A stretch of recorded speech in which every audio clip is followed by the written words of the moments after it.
Welcome back, everybody. Today, we're here to discuss the best boss of all time. If you haven't seen the first part of the video, please go do that, because a lot of the terminology used there will also be applied here. Now let's begin. First, I'll have to shatter the rules of the run right here. I cannot beat Allmind on a casual build. So fuck me if you think I'm doing this shit on a challenge run. So, the first thing I want to discuss is the buildup of Allmind, which is what makes the weight of the moment feel so good. Then, proceed into the mechanics of the fight. This is the true final boss of Armored Core 6 that necessitates 3 playthroughs to reach, with so much distinct buildup to reach him. You would never suspect a literal AI to be the final boss. All of the final villains in every other ending are deliberate characters introduced to the story to make you decide who you want to end with. Allmind is an AI program here to assist mercenaries. The AI is literally so out of the way that you would never imagine it being the final true villain. An AI support system that helps you is insane. It's like if the bonfires in Dark Souls were the true final villain. If Ayer had an entire playthrough of build-up for 4 chapters of the story, Allmind has 3 playthroughs of build-up from the fucking beginning of chapter 1 to the final act of the final ending. Ayer only exists at the end of chapter 1 when you fight Balteus. How much subtle foreshadowing goes into this from all 3 playthroughs is ridiculous. From mission 2, if you head back to the place where you spawn in from the first second of the game, you can find a hidden ghost unit with cryptic hidden code. In the Watchpoint mission, you can find multiple dead Allmind stealth mechs in very obscure spots, presumably there to stalk you.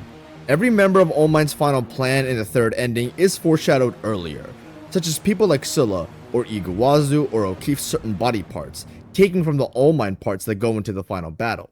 Combining all their Allmind mech parts pretty much add up to make the Allmind you see in Phase 1. Igauzu is the guy who hates you and is partnered up with Allmind to defeat you. Think of it as a human powered by AI.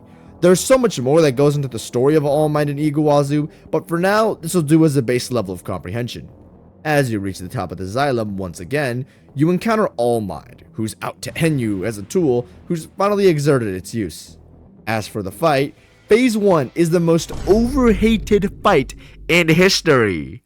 People call this phase the worst ever, and I don't think it's all that bad. Is 5AC's ganking you well designed? Fuck no. Is the Igauzu mech himself mechanically well designed? Absolutely not. But is it easy? And do you have a million ways to get around it? Yes. Can you deal with it normally fairly? Yes. It's just a little bit long. And I'm gonna defend this for you babies. First, Armored Core 6 is all about customizing your mech to meet up against what you're fighting. After you die to a boss, they literally give you an assembly and a checkpoint option.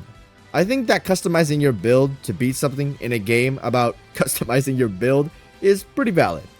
Point number 2, the Coral Oscillator literally wipes the entire gank in like a second, and then you just deal with an easy Igauzu NPC. The bad part of the fight is literally gone in 1 second. You can't complain much if that's the case. And 3, yes, the Coral Oscillator pretty much requires you to beat the entire game with the guide due to how obscure the requirements are to get it.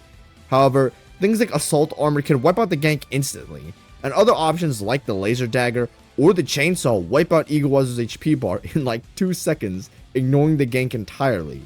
There are a million different ways to deal with this gank, to the point where your random build by this point probably takes out the gank well without you needing to curate anything. And 4, probably the most important point, hey, the redshift weapon you get, you know, the big red wave attack that wipes out Allmind Phase 1's gank in 20 seconds, you know, the weapon that's required for you to get to obtain the Allmind ending. I repeat, you cannot get to the Allmind ending without getting redshift. It is a requirement, and redshift decimates Allmind Phase 1. But seriously, this phase is pretty easy to deal with unless you're on a challenge run or something.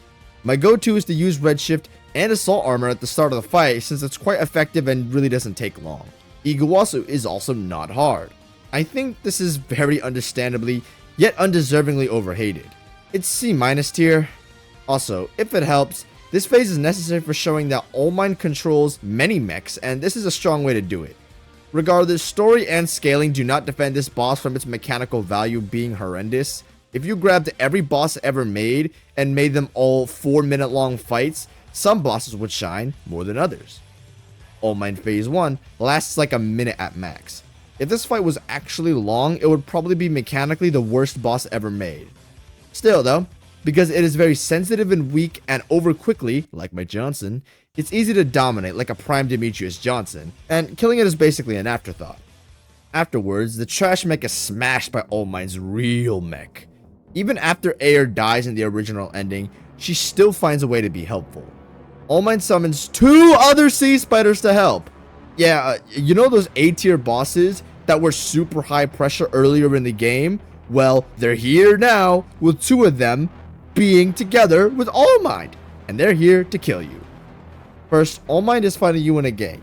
I don't know, Igauzu and Allmind are kind of one being at this point, is the main health bar, so taking him out means that the sea spiders will also be taken out. If you take out the sea spiders, no damage will be done to Allmind. However, it will make the showdown against them far easier. I would never tell you to do this, because it eliminates all the genius of the best gank fight ever. Yes, I said it. Sorry, Noster fans. Allmind Phase 2 is the greatest boss fight ever, even outdoing them. Allmind has a very simple moveset based around single and double armed laser fire mixed with some melee attacks similar to Ayer. With that, you might wonder how an entity with 3 basic attacks can make up the best gank ever, transitioning us well into the sea spiders. These guys do a big part of the heavy lifting as they have 5 moves. Small plasma orbs that will track you I call fireworks since they look like erupting fireworks the way they come out. A single laser shot that sends a shockwave across the floor that forces verticality or extreme positioning. A charged laser, a double spin, and a shotgun spray. There are synchronized sequences like after the sea spiders do their double spin attack. Yes, remember the spinning attack they talk about that was so demanding in the original video, where here's 2 tracking ones. Allmind will follow it up with a laser. 2 flying giant tracking hitboxes is hard to avoid without preemptively having 2 giant corrections to your position, so they will always follow it up with an easy and predictable attack. When the sea spiders do their double charged laser that forces you to outspace or outposition the lasers, remember that once again you have no iframes, so you have to get out of the way due to the large area of effect making you leave the danger zone. Then Allmind will immediately jump in with a melee attack that is infinite range, forcing you back into combat territory. The genius of this phase is that 1. They can do late or synchronize their attacks in a mix-up. Straight up, sometimes they can do the double spin, and Allmind will never do the laser afterward. The double spin is guaranteed after a melee combo, but at what point the spiders come in, what Allmind follows it up with, whether she stays still and shoots lasers or backs it up with a laser is entirely random. Let's talk about the melee into double spin into laser sequence. Sometimes Allmind can do a single melee attack into the laser. Other times it can do a melee, do an extension, teleport away, then do the laser, drastically changing the way you dodge it. Normally, the laser comes out after the sea spider's double spin, but sometimes Allmind can start the laser before the sea spiders come. Then the sea spiders jump, and Allmind will delay the laser until the sea spiders are done spinning to then release the laser. This is a level of AI that feels almost sentient to me. Such an immense level of adaptive AI control is unseen in any boss they've ever fought. This creates a bit of caution within the player. You must be prepared for the sea spiders in neutral after doing a melee attack if they aren't already committed to something, but you must also anticipate that something random will happen, which I find absolutely thrilling. As an example, let's go back to the melee double spin laser sequence. So here, usually Allmind needs to use his melee attack to start the sea spider double spin, but here, the sea spider starts the spin first. So Allmind follows up with an immediate melee extension to keep in line with all the other movements in the sequence. Remember, the sea spider has started the sequence. Allmind usually needs to start the sequence. This way, Allmind is correcting his AI to match the sea spiders, rather than the other way around. Allmind then teleports above the first sea spider so they don't collide and hit each other. Then, he teleports forward. Then once he realizes he's in the way of the second sea spider's spin trajectory, due to Allmind doing the melee and the other sea spider syncing with his movements to continue as per usual, he teleports backward into the sky, then starts his laser as the sea spider spins, releasing the full desynced sequence into proper synced completion. Such a level of complex self-solving AI is unmatched probably in gaming, because I can't imagine anything that had come close to this in boss AI. And if that wasn't enough, point 2, each individual sea spider can sometimes just do whatever they want. Bro, they can sometimes literally just do individual spins or individual lasers mixed in with the fireworks while Allmind is attacking you. This creates an insanely perceptive and active fight, blurring the lines between predictability and uncertainty to the point where the predictable chains are actually hard to predict, making these sequences more valuable as randomly occurring points of rest that make the fight far more enjoyable as they take some of the heat off you. Oh yeah, and Allmind can just feint his own attacks. Straight up, he just feints his own laser here into a melee. It's pretty awesome. I know this sounds overwhelming, but you're right, it absolutely is. You must also try your best to keep all 3 variables on the screen at once. This way, you can best identify how to respond to what's coming next. However, if you are fighting Allmind and you manage to get off screen, it's still balanced because of AC6's fantastic combat system, letting you know where and when attacks are coming off screen. While you don't exactly know what attack is coming to you due to the Sea Spider's limited moveset, it is easy to preemptively decide a position and escape even if you don't know what's coming. Yes, sometimes you will be clipped off screen, and that's your fault, or sometimes you will dodge things off screen, and that is also your fault. When you don't have the Sea Spiders on screen, there's a chance you can escape and you are not in complete danger. And this is just one reason I think it's unreasonable to say that Allmind Phase 2 isn't a gank, or you could ignore the Sea Spiders. Yes, sometimes you can ignore Phase 2 and check out the continuous fireworks and hunt down Igauzu. If you also go the highest point in the map, the Sea Spiders also can't really do anything against you. But for the vast majority of the time, you will be caught and you will be one-shot. The Sea Spiders will cover up the spots where you stagger Allmind, canceling your openings up close if you don't position correctly and ignore them. You will be killed off the screen if you do not respect them. Typically, with attacks off screen, you get a warning where and when they come from. However, with the Sea Spider double spin, there is no warning, and I believe this to be a punishment for not respecting the boss.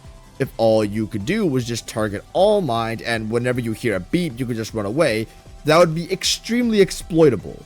So they made an insanely damaging attack that track and have insane hitboxes with 0 off-screen warning to make sure you're still keeping track of them at all times. Pretty awesome stuff. Such a random combination of variables makes it sound very hard to keep up, if not being over-tuned.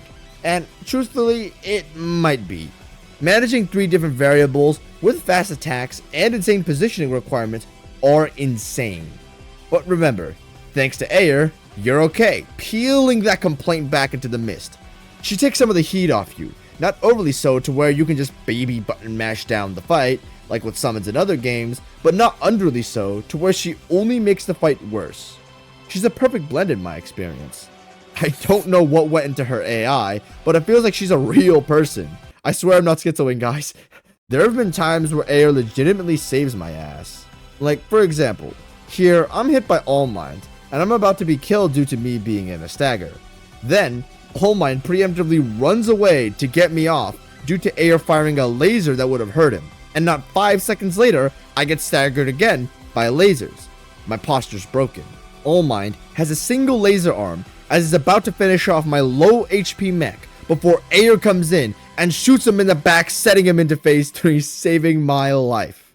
If there wasn't enough brilliant positioning in Phase 2, whenever Ayer drops a bubble, it's best to position inside of it whenever you see it, making the fight even more intense.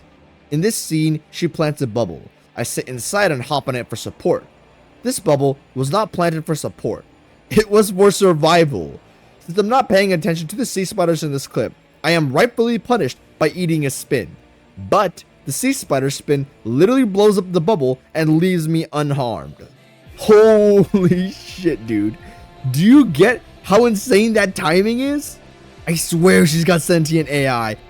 I don't know if this is just a crazy amount of coincidences, but there have been just too many buzzer beater saves for me to say, okay, it's just a coincidence. We love Ayer.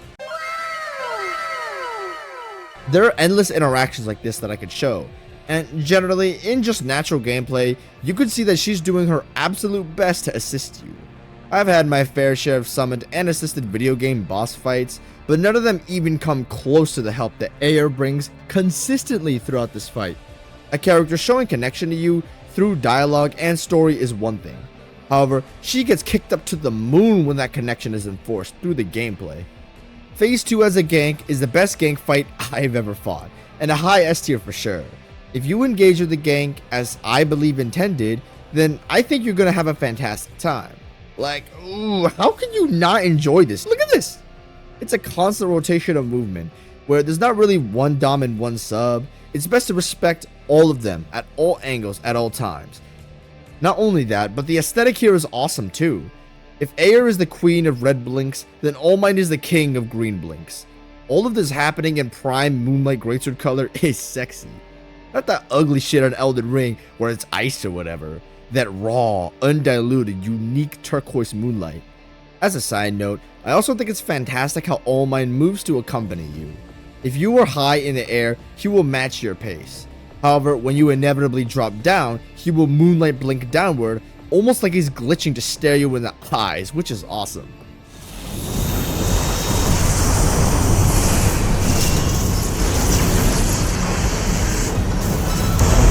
Shut up! I'll shut you up! It's resonating. What are you? Interference. I'm losing sync. Enter Phase 3. Allow me to educate you on why this is the best phase transition ever. Armored Core 6 technically has 3 timelines, but I'm gonna fuse them here sort of to help strengthen Igauzu's character, since every ending is canon anyway. Igauzu is a character stuck in the life of mercenary work to pay out his debts from gambling, as he's basically sold into the slave life of AC work. It's dirty and it's dangerous, but it's all he's got. A sore loser who's fighting in multi-factioned war he doesn't really care about.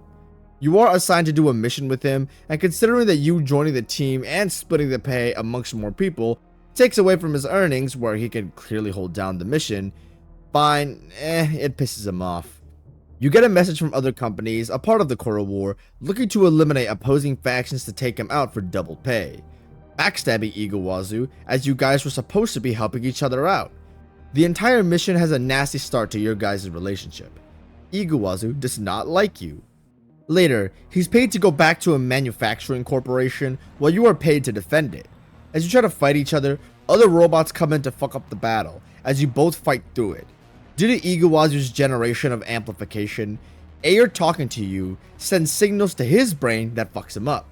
It's like if you were trying to make burgers, but with loud headphones telling you the wrong instructions. This gives you the upper hand, and for all Igauzu knows, you did some shit to mess with him, and he's taken a second unfair loss to you, sending him thousands back into debt for the failed job and repairs he has due to his AC. Igauzu is starting to hate you. Then during the Iceworm mission, Igauzu is paired along with you and sees the power that you're able to unleash. Now that you've taken down the Iceworm as you play a giant role in the operation, Igauzu is now jealous of you. Igauzu is a sore loser. He's not gonna take that well. Finally, Igauzu faces off against you for what seems to be his ticket out of the door. You've got a high price on your head after taking out so many remarkable figures, like Balteus and the Iceworm. Igauzu intends to face off against you to the death, as he tells you that he's been tipped off by someone that you were gonna be there. Considering that this was a secret mission in the depths, the only person capable of telling you this would be Allmind. More great foreshadowing for you in this ending. Ayer fucks with his head again as you finish him off, as he goes down being confused and envious.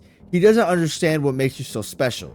Allmind, overseeing this entire process during the Ibis mission, tells you a way to sneak into where Snail and Igauzu are by this point, as Igauzu is down to work with just about anybody to take you down. Allmind leads a secret path to eliminate Snail and Igauzu in one fell swoop. Allmind knows what she's doing, manipulating everything to culminate in the final battle. There, you eliminate Igauzu once again as he becomes even more confused, envious, and grows more hatred for you, and he once again just doesn't understand. What makes you so special? Why can you always win when he can't? Why can you stand among the greats and achieve everything that he ever wanted? Greatness, riches, recognition, and freedom. He doesn't think you deserved it. You got here by slamming him in the back, hitting him when he's interrupted by other robots, outshined him with such a big payday with the stun needle against the ice worm, and you keep fucking with his head every time you fight until the very end, all thanks to Ayer. And in a way, he is right. You don't deserve what you have, an optimal sentient life form inside your brain that solves all your problems and actively harms him. Why do you deserve that and not him? All while he sinks back into a deeper abyss of depth from the repairs, from the missed opportunities, from the split pay, etc. Allmind manipulating everything behind the scenes allows you to approach Igauzu at his loneliest, at his most inadequate, at his most powerless, at his most humiliated and defeated he's ever been, and strikes a deal with him. Join me, Allmind, and I will convert you and a bunch of others into a mech into Project Release. Your life will be given up for ultimate power temporarily, only for him to lose sentience into the omniscient AI known as Allmind. In order for Allmind to make her coral release a reality, she must grab as many aggravated brainwaves as possible to power her AC. Similar to coral or electricity as a power source, aggravated brainwaves create this moonlight color in Allmind. As Allmind has gathered numerous mercenaries and people she absorbs into her omniscience to power her plan. Seeing as Igauzu has nothing left, no allies, no money, and no strength, he takes it. He makes a pact with the perilous, a deal with the devil, a cursed contract. He doesn't care about anything anymore. Igauzu becomes a part of Allmind and leads it. Igauzu in his own mech is boosted by Allmind, however it doesn't work and you end what is phase 1. Igauzu hops in his final form, the strongest mech ever. Besides yours because you have plot armor, with the composite power of Allmind to stop you. As aggravated brainwaves power his mech, the moonlit rage explodes out of him, eager to kill you. Once in the body of amped up Allmind, he can hear Ayer now with massive amplifications. He knows who's been doing it the entire time, and he's got everything ready in his hands to end you. Allmind tries to motivate him, to show him how much power he controls to execute Project Release. But Igauzu is so fed up with our bullshit by this point, we're still pushing him. And even still, after he made his deal with the devil, he still is losing. He even threatens Allmind. The more Allmind talks to him, the more aggravated he gets. He just wants to be free. He's nobody's dog. And being enslaved under the calculating and cold black high heel of the most controlling force in the universe, Allmind herself pisses him off to no end. He was kept caged by his debt a decision, restricted by his superiors, people, subdued by you, his worst enemy, and controlled by the worst of all, an AI, someone who's not even a person,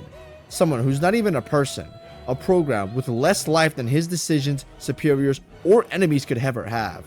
And in the pure emotion of raging inadequacy and jealousy, he overpowers the control of an omniscient AI through pure willpower, causing him to explode an array of trilateral techno lights to signify his new mental clarity, peace, and winner-death mentality.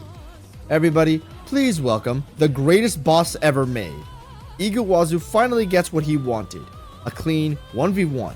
No Allmind assisting him, no sea spiders, no Ayer to help you, no robots, no sides, no factions, no pay. It's just you and him to the death. 3 playthroughs of pure story for this one moment. Igauzu will start with these gap closing claw attacks that don't seem very insane. He can do a claw swing forward that you'll notice has extreme tracking on it, so dodging them is a bit tight. However, it seems inconsistent. Here, Igauzu is in borderline the exact same position doing the exact same attack. Here, I do the exact same dodge and get caught in one and don't get the other. How does that work? With further attempts on the boss, I have learned that the dodge isn't the problem. It's the stuff that leads to the dodge. In the clip on the left, I close that distance. Igauzu's tracking is used to me drifting back right as he goes from top to bottom. The mistake I made in the last clip was that I was letting Igauzu lock in his position in the floor so that there was nothing I could do.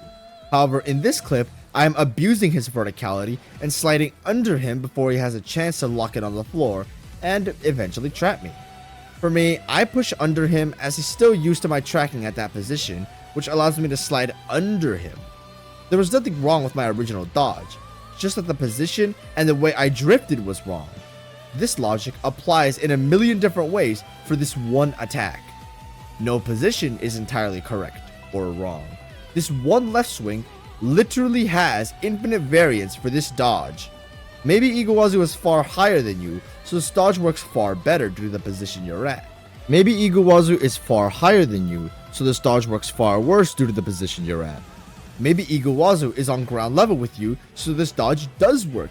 Maybe Igauzu is on ground level, so this dodge doesn't work. Maybe Igauzu is far below you, so this dodge does work. Maybe Igauzu is far below you, so this dodge does not work. Do you fucking get it? Every aspect of the boss with this attack matters. Your positioning, the amount of fuel you have, and the options you have at your disposal, the position of Igauzu, the way you're drifting, etc. Every variable you must take into account when avoiding this one specific attack due to how precise the tracking is. For one dodge, I didn't even consider dodging back or dodging right just for this direction. Just one dodge for this one attack while drifting in this one direction has this much variance. This one left swing is a kind of hard-roided balteus missile.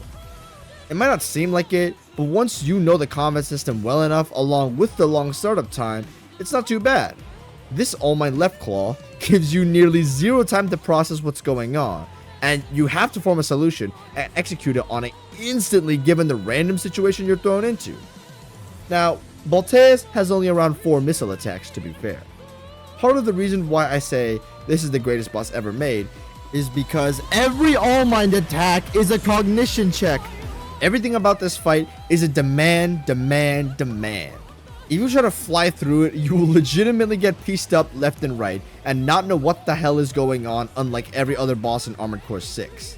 And even when I beat him the first 6 times, I still had no idea what the hell was going on or how to dodge anything.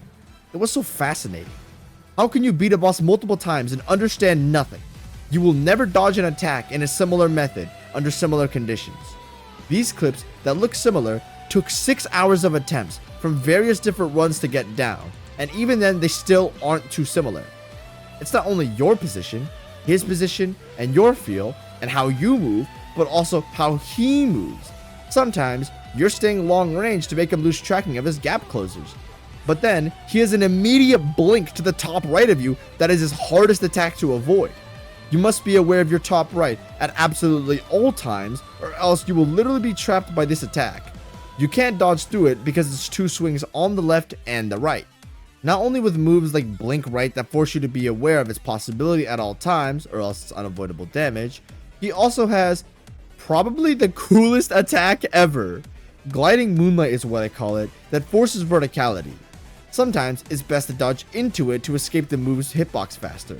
Sometimes you drift too hard to the left and get hit with unavoidable damage. Your positioning was bad, so you got trapped in unavoidable damage for not being absolutely knowledgeable on your setting. Sometimes you drift too hard to the right and get clipped by the waves of moonlight afterward.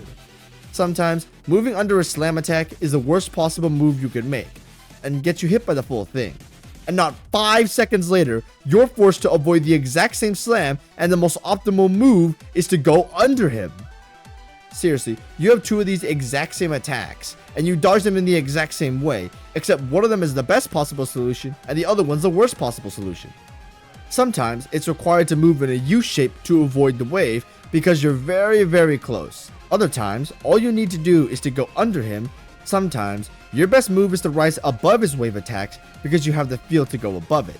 Other times, when you're in the crosshair of the wave, it's best to move with the wave behind him since you don't have the feel to stay up or the time to drop down. And if none of that was enough, he has laser fire that is ridiculously hard to avoid at close range due to his tracking being too tight.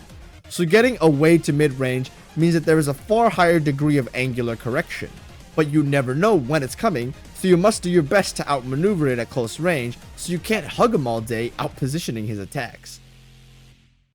This means that if you try to stay close to dodge his attacks more easily, it is very likely that you'll be caught by his high DPS laser fire.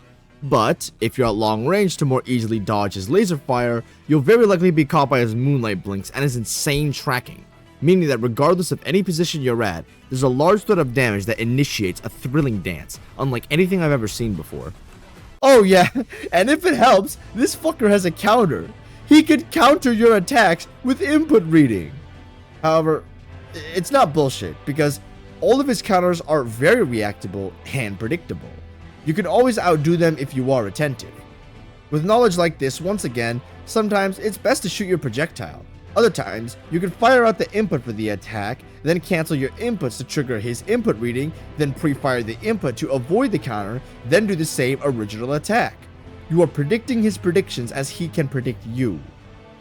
Despite the fact that this boss pretty much only has 8 attacks and 1 mix-up, you'd think that this boss would be easy, but he's really not. He is by far the hardest boss fight of the entire game, because each attack is worth 100. Each attack, due to its ridiculous variance and insane demand, create, in my opinion, what is the best phase ever. Being aware of every single variable and every single possible attack at all times is a brutal demand to understanding the boss.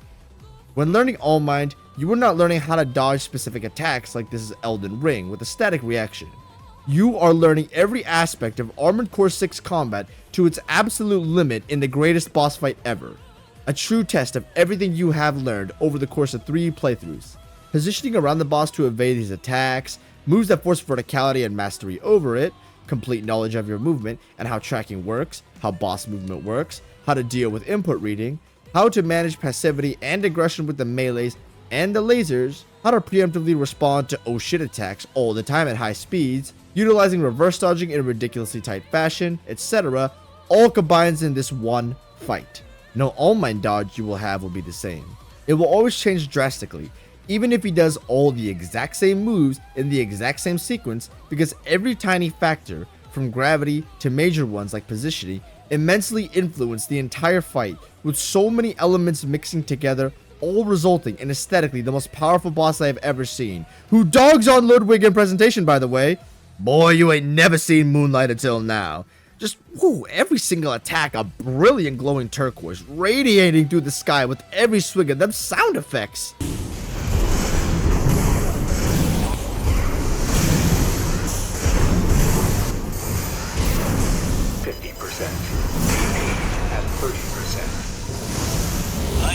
With the best phase transition ever, containing the best antagonist in FromSoft history, and the best character design in FromSoft, with the best summon in history, being one of my favorite video game characters ever, with the most relatable character in all of FromSoftware for me, results in Allmind being the most fun and greatest boss I've ever fought.